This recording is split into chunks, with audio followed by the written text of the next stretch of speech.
Another day, another review, another Dinobot. This time is on the red-faced three-horned bot, Slug, whose previous name had an unfortunate double meaning in good old Britain. Country-specific derogatory words aside, Slug continues the trend of knocking it out of the park. That started with Grimlock. While the robot modes for all of them only appear for 10 seconds, they still gave us a great version of it, with greebles that make it more interesting to look at, especially the flaps right over here. They didn't really need to, but the fact that they did is great. And unlike the other three I currently have, he's using the upper Triceratops head as a hood.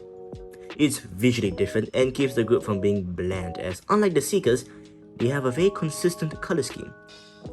Obviously, he is the only one with prominent white being used, but red, grey, and gold can be found on all of them. And speaking of colors, these shins right over here, they are painted really well. And I don't think I said it for Grimlock, this gold is really nice. It is painted, of course, because gold plastic. But yeah, it's quite nice. In fact, I thought it was actually gold plastic when I first saw it, but now it's painted. That's neat. Now, proportion-wise, the limbs are thinner compared to Grimlock, but his chest is wider, actually. It feels human somehow.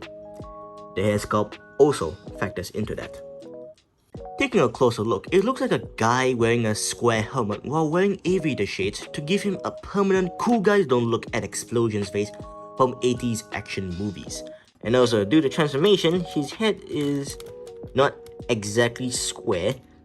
A bit of a slant right over there, but hey, it should be fine. He is of course a handsome looking guy as well. But what 80s action hero is complete without a weapon? He comes equipped with this blaster. Well detailed, looks nice, fits into his hand snugly, doesn't look that bad. Now, he also does get a Daniel Witwicky as an accessory, but it's essentially wheelie, so you're not missing out on much. Like, it really is just wheelie, but different. I'm not even sure Daniel was even riding Slug. Like, I don't think he even appeared in the movie. So what's the point of that even appearing then? I honestly do not know. But yeah, you're not missing out much, so here's an animated Bumblebee as substitute.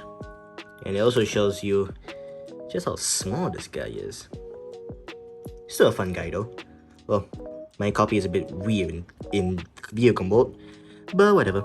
Now for posability, it is the same as Grimlock. You get like a really smooth head that might be a bit difficult to maneuver with, well, the hood. You got very flexible arms with everything that you really need. Wrist swivel included, very nice. Wait, you got your nice tight waist. Got leg movement that is really good. Got knees, ankle tilt, and the clicks. They are just really satisfying. I especially like the arms. They just sound so nice. And I think that's about covers the articulation.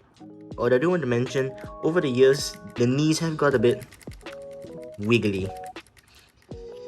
I think there might be an age problem, so if you are getting a second-hand copy, do be wary of that.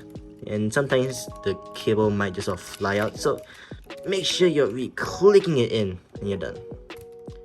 And with that, let's move on to transformation.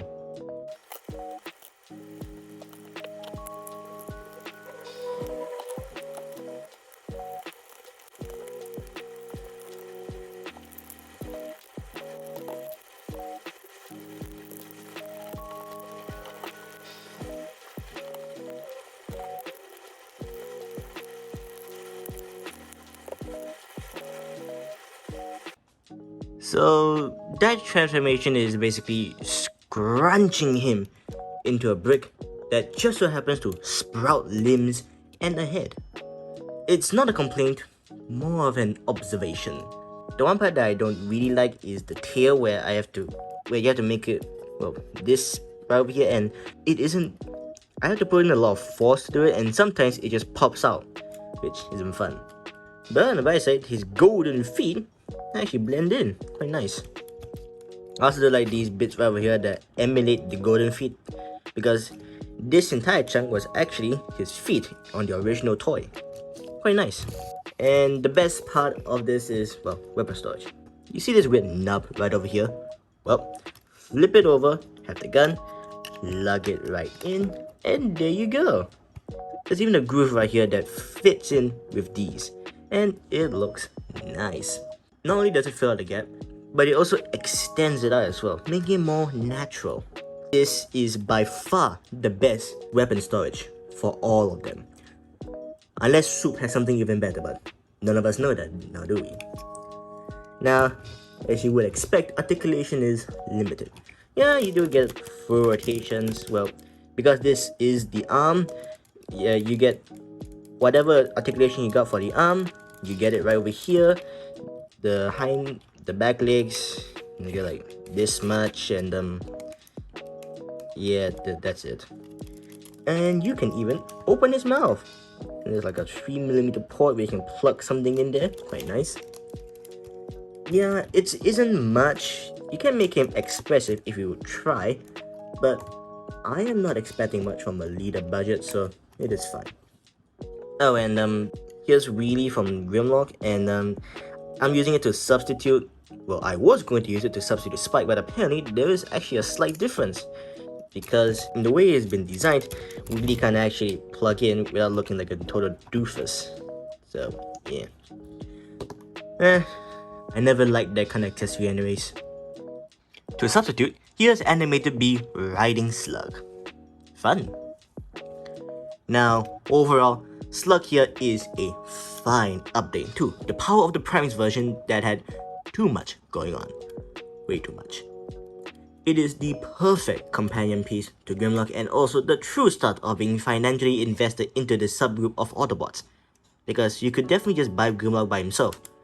But once you buy Slug, you have this sudden urge to collect all the Dinobots. It is very effective. And so, with that, thanks for watching. I hope you can actually find him for a reasonable price, because I have seen the aftermarket prices for Grimlock. I'm not sure, well, but I am quite scared to look to see for this guy. It'll probably be equally insane. See you next time, and happy hunting.